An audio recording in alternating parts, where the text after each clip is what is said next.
Welcome at Toscanamia. I'm Paola, and on the other side is a cameraman. We have Simonetta. You will see her later.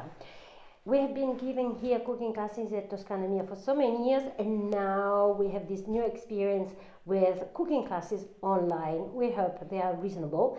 If you have any comments, you can write underneath, please. Today we have something for people who like meat. We have a stew, one of the many Italian stew possible. This is a spezzatino. Spezzatino is in Italian, the stew. And we have some ingredients here, not too many, something reasonable that you can more reasonably find to produce your spezzatino now in winter time. Okay, here we have chuck or any kind of beef that is a good cut for a stew. You can ask your butcher, or otherwise you already know how to cook this kind of thing, whatever you like. Then we have potatoes, we have some tomato puree, we have some rosemary, we have some garlic. Then if you like, you can have some Savoy cabbage, or you can substitute, you can have potato only or Savoy cabbage only. And then peperoncino. Here there's a big quantity, do not misunderstand, please. We are going to use only one or two. Probably for you it's easier to have peperoncino flakes. Okay, this is fine, peperoncino flakes. Then of course we have some olive oil, some salt and pepper, and then we prepare in advance some broth that help in cooking. Now we pour some oil in a pot. We do the first treatment to our meat because we have to have it release part of the possible fat and fix also the structure outside, so we'll cook better. So simply in a little bit of oil we have all of our meat inside. It will cook for something like 5 minutes, not very much longer, but in this way it will fix everything. Okay, we have all of it in.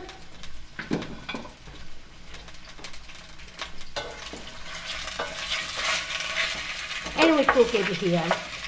It's easy to judge when it's cooked because it will look cooked outside. It doesn't cook inside, just will cooks outside. You will get a color. Just see, if we wait a moment, you see it's already changing like this. When it's completely changed like this, it's ready. And then we will pour in the other pot where we are going to add our herbs and all the other ingredients. Now we prepare our garlic. Contrary to what people usually think, in Italy we use garlic, but it's not a huge quantity of garlic. It's a reasonable quantity just to help the taste. If you find this green part, get rid of it. And then the rest of the garlic is tasty, but this can be a little bit too strong taste.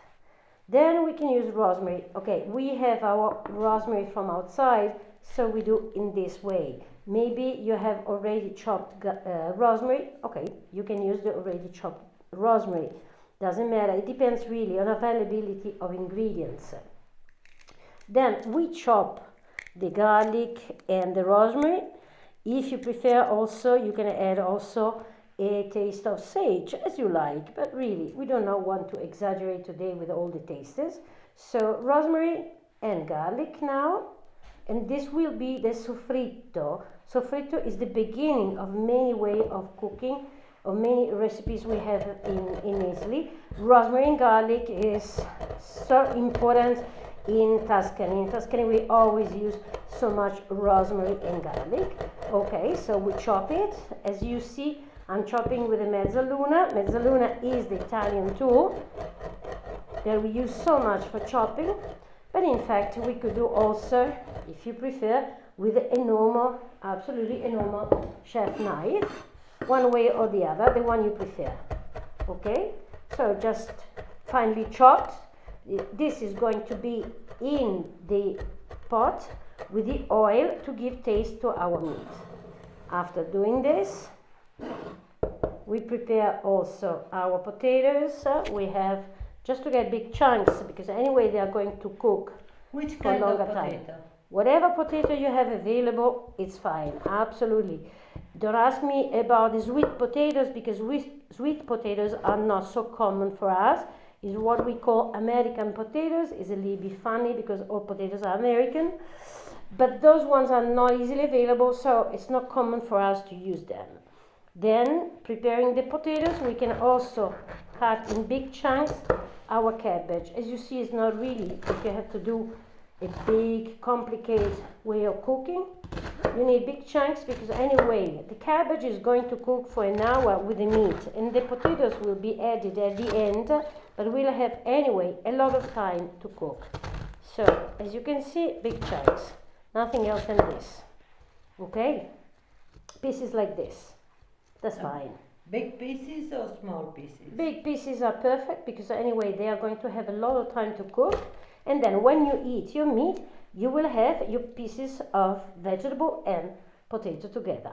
Now we pour some oil. You see, we use a terracotta pot because here in Tuscany they produce terracotta pots that are beautiful. They take a little bit more time in starting cooking, but then they maintain the temperature well. So if we prepare our meat, the meat will stay a little bit longer hot, even if we don't serve the first moment. Then we add our rosemary and garlic, and then the peperoncino that I named you before. When we use peperoncino like this, we cut in half and let it sit there. Otherwise, some flakes, up to how much you like. That's always the point. I mean, it's like with salt and pepper. It's a very personal decision which one. Then we add the meat. We get all of the chunks of the meat inside. So they start getting the smell and the taste from rosemary and garlic, as you see. Pepperoncino is compulsory. No, pepperoncino is very personal idea. Everybody has a different taste for that. Okay, so if you don't like pepperoncino, if you don't like, you don't use it. Thanks. No, it's not something that is absolutely necessary. Okay, and here we have the meat. And then we add also our cabbage in a while. So the two things cook together at the beginning in the oil. And here it is, the cabbage, all the cabbage, if you like the cabbage. Okay, all the cabbage here. Potato will go later, so as for sure we are not videoing the hour of cooking, as you can expect, of course.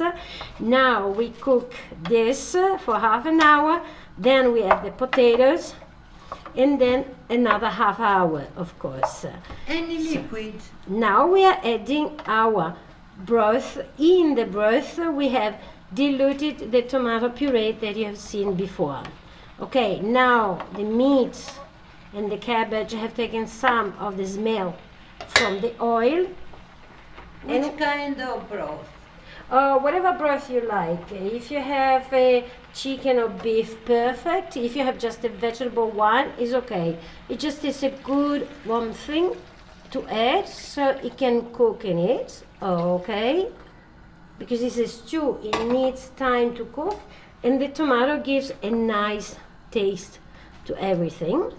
Here, then we add our pepper, a little bit of pepper, and a little bit of salt. You see, I usually tend to use a pinch. So the temperature has to be middle flame, how you say, not really too hot, because it takes time. Otherwise, it would start boiling and reducing too much the liquid. So medium flame, medium temperature, you let it cook as it is.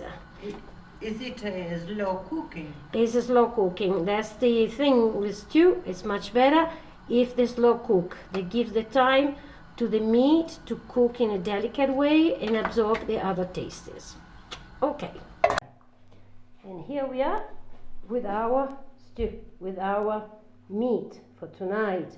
You see, it looks very, very good. And then we can just easily, or The smell is fantastic. Yeah, it's a dish. I mean, very, very filling.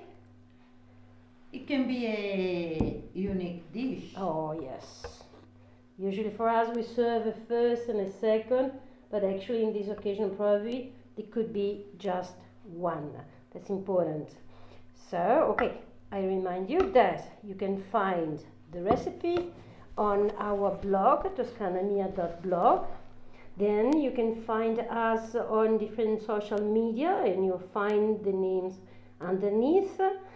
And if you like our recipe, please see you next one for the next dish. Goodbye. Bye.